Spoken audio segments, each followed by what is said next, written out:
नमस्कार, रात के 10 बजने को वक्त हो चला है अपना बिहार का। मैं हूं शुभे मिश्रा आपके साथ। बुलेटिन की शुरुआत बहुत बड़ी खबर के साथ करेंगे। के पाठक की बैठक में फिर नहीं पहुंचे एक भी यूनिवर्सिटी के वीसी। शिक्षा विभाग ने छठी बार बैठक आयोजित की थी। दिन भर शिक्षा विभाग में अधिकारी इंतजार करते रहे। सभी वीसी रजिस्ट्रार को बैठक में शामिल होना है। अब राज्यपाल ने खुद बैठक बुला ली है। कल राजभवन में राज्यपाल राजेंद्र विश्वनाथ आर्लेकर बैठक करेंगे। सभी वीसी रजिस्ट्रार की बैठक में भाग लेने के आदेश दिए गए और अब तक विश्वविद्यालयों के खाते का संचालन भी नहीं शुरू हो सका है। विश्वविद्यालयों में वेतन से लेकर पेंशन और सत्र को लेकर टेंशन बढ़ गई है और इसी के मद्देनजर ये बैठक रखी गई। इस पूरी खबर की अधिक जानकारी के साथ संवाददाता रजनीश फोन लाइन पर हैं। रजनीश, सबसे पहले ये जानकारी दें कि आखिर क्या वजह रही कि सभी विश्वविद्यालयों के वीसी आज नहीं पहुंच पाए इस बैठक में। देखिए, के पाठक जब से ज्वाइन किए हैं तब से विश्वविद्यालय जो है उससे लगातार इनका एक तरह से आमना सामना हो रहा है और के पाठक कहते भी रहे हैं कि जो विश्वविद्यालयों में जो फंड है, खासकर वित्तीय सहयोग है, वो शिक्षा विभाग करता रहा। ऐसे में हम जो है पूरी तरह से चाह रहे हैं कि व्यवस्था जो है पटरी पर लौटे और इसको लेकर इन्होंने आज छठी बार बैठक बुलाई थी, जिसमें राज्य के सभी विश्वविद्यालयों के वीसी और रजिस्ट्रार को आमंत्रित किया गया था। लेकिन आज छठी बार भी अधिकारी दिन भर इंतजार करते रह गए। एक भी वाइस चांसलर और रजिस्ट्रार नहीं पहुंचे, जिसके बाद राज्यपाल ने तुरंत एक्शन लिया है और कल बैठक बुला ली है। अब राज्यपाल की बैठक में सभी विश्वविद्यालय के वीसी और रजिस्ट्रार पहुंचेंगे।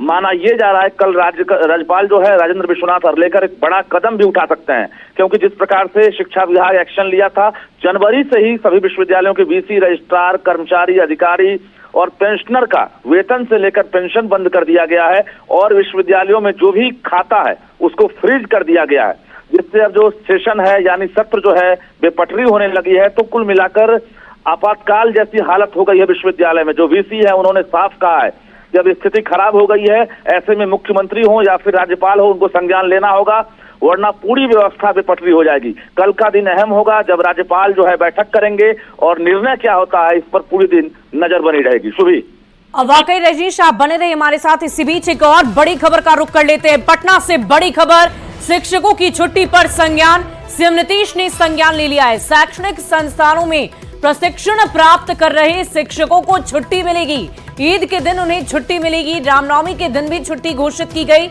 आवासीय प्रशिक्षण के कार्यक्रम में और भी किसी तरह के कोई बदलाव नहीं किए गए। 8 अप्रैल से लेकर 13 अप्रैल तक शिक्षकों का प्रशिक्षण जारी रहेगा। अधिक जानकारी के साथ संवाददाता रजनीश हमारे साथ लगातार बने हुए। रजनीश, क्या जानकारी है? शिक्षकों की तरफ से लगातार ये मांग की जा रही थी और आखिरकार उनकी मांग पूरी की गई। बिल्कुल, देखिए, न्यूज 18 की खबर का बड़ा असर हुआ है। न्यूज 18 ने कल से ही प्रमुखता से इस खबर को दिखाई है और बता दें आपको, इमारत शरिया के जो महासचिव हैं उन्होंने सीएम नीतीश कुमार के साथ साथ मुख्य सचिव से भी संपर्क साधा था पत्र लिख करके, जिसके बाद सीएम नीतीश कुमार ने संज्ञान लिया है और संज्ञान लेने के बाद अब जो खबर है कि 10 और 11 अप्रैल को ईद के दौरान बिहार में छुट्टी रहेगी और छुट्टी घोषित करने के साथ साथ जो भी सरकारी स्कूल है वहां के शिक्षक और छात्रों को राहत मिली है, उन्हें भी अब जो है एक तरह से अब छुट्टी का लाभ मिलेगा और स्कूल बंद रहेंगे। इसके साथ साथ 17 अप्रैल को भी रामनवमी के अवसर पर जो है सभी स्कूल बंद रहेंगे, बिहार में छुट्टी रहेगी। तो कुल मिलाकर जो ट्रेनिंग करने वाले जो टीचर टेंशन में थे कि अब 8 अप्रैल यानी आज से जो ट्रेनिंग शुरू हुई है आवासीय प्रशिक्षण, ऐसे में जो खासकर मुसलमान टीचर हैं उनको राहत नहीं मिली थी। तो अब इस पत्र के बाद ये माना जा रहा है कि अब ट्रेनिंग से भी अब जो है 10 और 11 तारीख को जो है जो ट्रेनिंग लेने वाले टीचर हैं उनको बड़ी राहत मिलेगी और वो आसानी से ईद मना सकेंगे। जी, बहुत बहुत शुक्रिया रजनीश हमारे साथ जुड़ने के लिए, तमाम जानकारी के लिए। तो बड़ी खबर बता रहे थे अपने दर्शकों को। और इसी बीच एक और बड़ी खबर का रुख कर लेते हैं। अररिया से ये बड़ी खबर, लोकसभा चुनाव को लेकर प्रशासन अलर्ट मोड में है। फारबिसगंज में फ्लाइंग स्क्वाड टीम की बहुत बड़ी कार्रवाई। 22,66,730 रुपए जब्त किए गए और एक शख्स भी हिरासत में लिया गया है। सुपौल का रहने वाला ये शख्स बताया जा रहा है। तो बड़ी खबर आपको बता रहे, तस्वीरें देख पा रहे होंगे आप। 22 लाख से भी ज्यादा रकम की कैश जब्त की गई है। 22,66,730 रुपए जब्त किए गए हैं। बड़ी खबर आपको दे रहे हैं। उत्तम स्वर्णकार जो कि सिमराही के रहने वाले हैं, जो पैदल जा रहे थे, इसके पास से 22,66,730 रुपये एवं चांदी का जेवरात वजन करीब 1.5 किलो जिसका कीमत करीब 1.5 लाख है, इसे बरामद किया जा रहा है।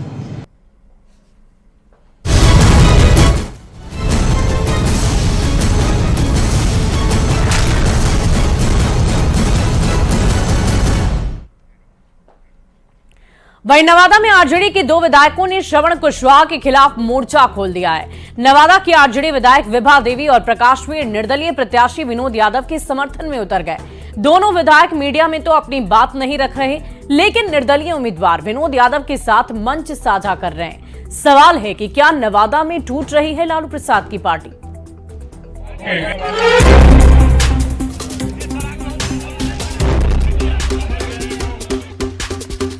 नवादा से सामने आई ये तस्वीर आरजेडी के बड़े नेताओं की नींद उड़ा सकती है। कैसे, वो देख लीजिए। नवादा से निर्दलीय उम्मीदवार विनोद यादव का चुनावी मंच सजा है। मंच पर खुद विनोद यादव बैठे हैं और उनके बगल में बैठे हैं आरजेडी के 2 विधायक। हैरान मत होइए, तस्वीर देखिए पहले। विनोद यादव की दाईं तरफ बैठी हैं ये नवादा की विधायक विभा देवी और बाईं ओर बैठे हैं रजौली से आरजेडी के विधायक प्रकाशवीर।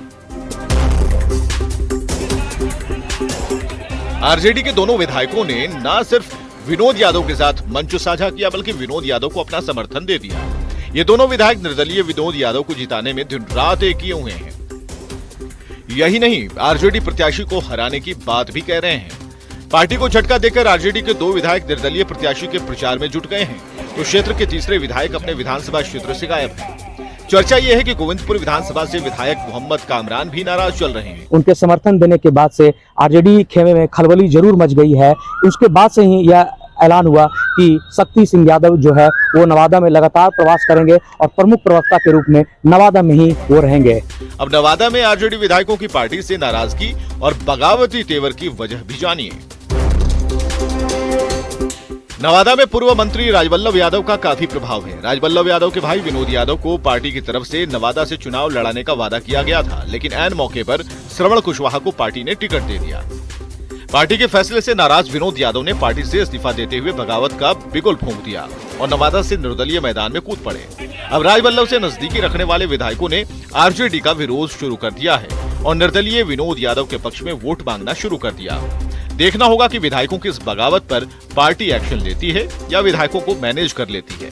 न्यूज़ 18 के लिए नवादा से अनिल विशाल की रिपोर्ट। वहीं जमुई लोकसभा सीट से एनडीए प्रत्याशी अरुण कुमार भारती के समर्थन में मंत्री सुमित कुमार सिंह ने चुनावी सभा की। सिकंदरा के घोष गांव में चुनावी सभा को संबोधित करते हुए सुमित कुमार सिंह ने विकास कार्यों को गिनवाया। सुमित सिंह ने कहा कि 2005 में सीएम नीतीश को कांटों का ताज मिला था और आज बिहार प्रगति पथ पर आगे बढ़ रहा है। जमुई प्रखंड में इंजीनियरिंग कॉलेज आया, आपके सिकंदरा में ITI आया और कई एक ऐसी योजनाएं हैं जो अभी हम लोग गिना नहीं सकेंगे। अगर गिनाना शुरू करेंगे तो सुबह से लेकर शाम हो जाए। हम लोग बात करते हैं विकास की, हम लोग बात करते हैं विश्वास की। लोगों का जो विश्वास है, जो उम्मीद है, उस उम्मीद को हम लोग न तोड़ें। और पहले चरण में बिहार में 4 सीट पर चुनाव होने जा रहे हैं, जिसमें औरंगाबाद सीट भी है, जहां बेहद कांटे की लड़ाई होने वाली है। वजह है आरजेडी उम्मीदवार अभय कुशवाहा। कुशवाहा वोटर एनडीए के माने जाते हैं, लेकिन माना जा रहा है कि अभय कुशवाहा वोटर में सेंध लगा सकते हैं, जिसे रोकने के लिए कुशवाहा के बहुत बड़े नेताओं में एक उपेंद्र कुशवाहा को लगाया गया। उपेंद्र कुशवाहा दिन रात मेहनत कर रहे हैं। गांव गांव जाकर कुशवाहा बहुल गांव में प्रचार प्रसार कर रहे हैं। उपेंद्र कुशवाहा से बातचीत की है संवाददाता आनंद अमृतराज ने। उपेंद्र जी, रात के समय औरंगाबाद के गांव में घूम रहे हैं, क्या माहौल देख रहे हैं? नहीं, माहौल तो बहुत ही अच्छा है। बिल्कुल जात पात सब समाप्त हो गया है। असल में सब लोग मिलकर, वो किसी जात के हों, किसी धर्म के हों, एक बार फिर से नरेंद्र मोदी जी को भारत का प्रधानमंत्री बनाना चाहते हैं। लेकिन सर, कहा यह जा रहा है कि अभय कुशवाहा जो आरजेडी के उम्मीदवार हैं, वो कुशवाहा समाज से आते हैं, कुशवाहा का वोट टर्न कर सकते हैं। कई तरह की चर्चाएं हैं।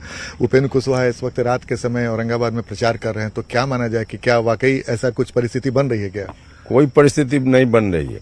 कुछ लोग इस तरह का कंफ्यूजन हो जाए, इस बात के प्रयास में लगे हुए हैं। और प्रयास में कौन लोग लगे हुए हैं? जिनके पास न कोई मुद्दा है। लोग आरजेडी वाले इस कोशिश में लगे हुए हैं, लेकिन उनकी कोई दाल नहीं गलने वाली है। इस कोशिश में कहीं से दूर दूर तक उनको सफलता मिले, इस बात की संभावना नहीं है।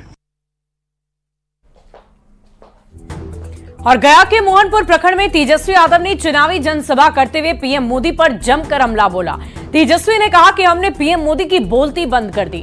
तेजस्वी ने कहा कि अब पीएम परिवारवाद पर नहीं बोल रहे हैं, तो तेजस्वी ने सीएम नीतीश पर भी तंज कसा है। तो पीएम मोदी पर तेजस्वी का हमला, तस्वीरें हम आपको दिखा रहे हैं। गया लोकसभा में जीतन राम मांझी और कुमार सर्वजीत के बीच में महामुकाबला होना है। जगह जगह पर नेताओं की तरफ से जनसभा संबोधित की जा रही है और इसी बीच तेजस्वी यादव प्रधानमंत्री पर हमला बोलते नजर आए। हम लोगों को बोल रहे खाली परिवारवादी है, परिवारवादी है। पहला फेज में कहां का चुनाव है? औरंगाबाद में है, गया में है, नवादा में है और जमुई में है। जीतन राम मांझी जी परिवारवादी नहीं लग रहे हैं। उनका बेटा हो तो सब जनों के बना दिए। तब मोदी जी क्या बोले? नवादा में चले जाइए तो सीपी ठाकुर जी के बेटा विवेक ठाकुर जी, औरंगाबाद चले जाइए तो सुशील कुमार जी के बेटे, आप सब लोगों को पता है कि नहीं? और जमुई में चले जाइए तो चिराग जी के जीजा जी। वो सब नहीं माना, हमने देखा। और मंत्री हरीश सैनी ने वीआईपी प्रमुख मुकेश सैनी पर बहुत बड़ा हमला बोला। हरीश सैनी ने कहा कि मुकेश सैनी की इतनी औकात नहीं कि निषाद समाज का वोट ट्रांसफर करवा सके। निषाद समाज को लालू प्रसाद ने पीड़ा दी है, मुकेश सैनी कोई फैक्टर ही नहीं।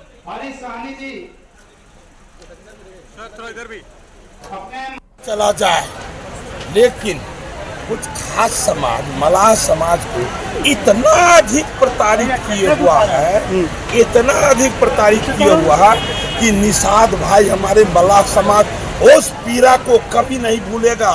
और किसी लीडर में वो औकात नहीं कि निषाद के वोट को उस तरफ ट्रांसफर करवा दे, ये किसी में औकात नहीं।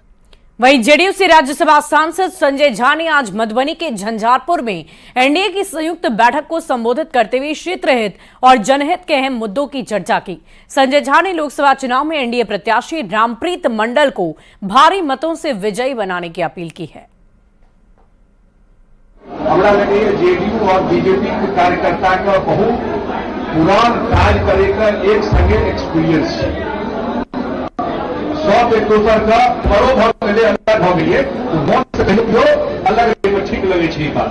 तो हम यह आग्रह करे लेलहुँ हँ कि 7 मई के जे चुनाव छै, छाप बुझले अछि, एक छाप छै रामप्रीत मंडल जी का, इनका भारी भक्त से जितलियो।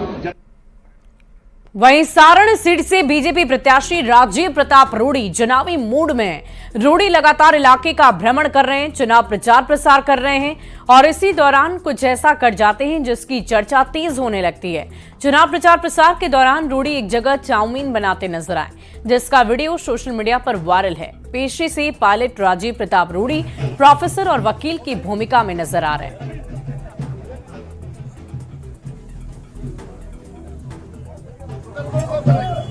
तो ये वीडियो सोशल मीडिया पर वायरल हो रहा है। आगामी लोकसभा चुनाव के मद्देनजर नेता जनता के बीच जाकर कुछ ऐसी चीजें कर रहे हैं, कुछ ऐसे कामों को कर रहे हैं जिसे देखकर हर कोई हतप्रभ है, हैरान है। और देखिए यहाँ राजीव प्रताप रूडी आपको नजर आ रहे होंगे जो चाउमीन बना रहे हैं। सिवान में लोकसभा चुनाव से पहले उत्पाद विभाग शराब माफियाओं पर लगातार एक्शन ले रही है। महाराजगंज थाना क्षेत्र के रौजागढ़ में उत्पाद विभाग की टीम ने देसी शराब की भट्टियों को ध्वस्त कर दिया। पुलिस ने मौके से 215 लीटर देशी शराब के साथ जावा महुआ जब्त किए। हालांकि छापेमारी के दौरान शराब तस्कर मौके से फरार हो गए। महाराजगंज थाने के अंतर्गत रौजागढ़ एक जगह है जहां पर लगभग 6 चुलाई अड्डों को ध्वस्त किया गया है। 4500 किलो से जावा महुआ को विनष्ट किया गया है और 215 लीटर से ज्यादा देसी शराब को जब्त। और चैत्र नवरात्र को लेकर कल से मां दुर्गा की आराधना कलश स्थापना के साथ शुरू हो जाएगी और इस नवरात्र को लेकर बाजारों में चहल पहल बढ़ गई है। वहीं इसको लेकर मंदिरों में विशेष तैयारियां की जा रही है। घोड़े पर सवार होकर प्रथम शैलपुत्रिका का आगमन होगा। वहीं माता की आराधना को लेकर तैयारियां की जा रही है। आरा के ऐतिहासिक नवदुर्गा मंदिर में माता का विधिवत श्रृंगार किया गया और 9 अप्रैल से कलश स्थापना के साथ इसकी विधिवत शुरुआत हो जाएगी। बिहार का इकलौता मंदिर है जहां की बजरंग बली के साथ मां दुर्गा एवं 10 विग्रह की पूजा की जाती है।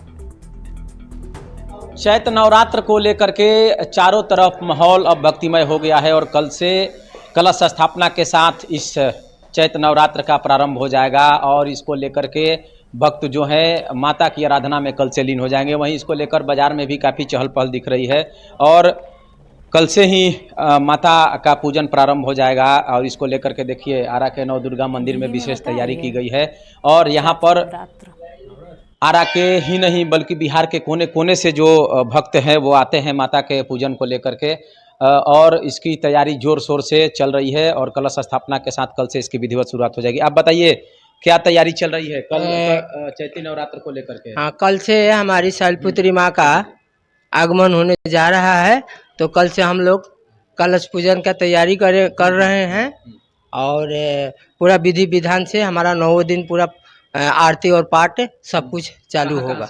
कल चैत्र शुक्ल पक्ष प्रतिपदा के अनुसार नवरात्र की प्रारंभ होगा और हमारे सनातन धर्म के अनुसार कल नववर्ष भी है और माँ प्रथम शैलपुत्री का कल पूजन होगा।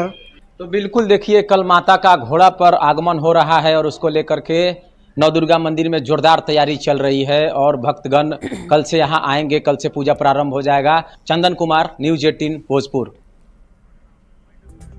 और फिलहाल इस बुलेटिन में अभी के लिए बस इतना ही, लेकिन न्यूज 18 बिहार झारखंड पर खबरों का सिलसिला लगातार जारी है।